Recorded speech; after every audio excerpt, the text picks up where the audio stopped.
यंदा फक्त 60% भरलेल्या उजनी धरणातून 5 नोव्हेंबर पासून कालव्याद्वारे पाण्याचे आवर्तन सुरू असून हे पाणी वाया जात असल्याचा आरोप करत सोलापूर जिल्हा युवा सेनेच्या वतीने उजनी धरणाच्या कालव्यांवर बोंबाबोंब आंदोलन करण्यात आलं। यावेळी ऐन हिवाळ्यातच उजनीचे पाणी आटल्याचे चित्र पाहायला मिळाले।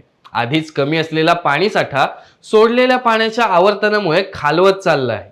संक्रांतीनंतर शिल्लक पाणी मृत साठ्यात जाणार असून यानंतर धरणातील पाणी पिण्यासाठी राखीव ठेवले जाणार आहे। जानेवारी नंतर पुढचे किमान 8 महिने तरी शेतीसाठीचे आवर्तन सोडले जाणार नसल्याने शेतकऱ्यांत चिंतेचे वातावरण पसरले आहे।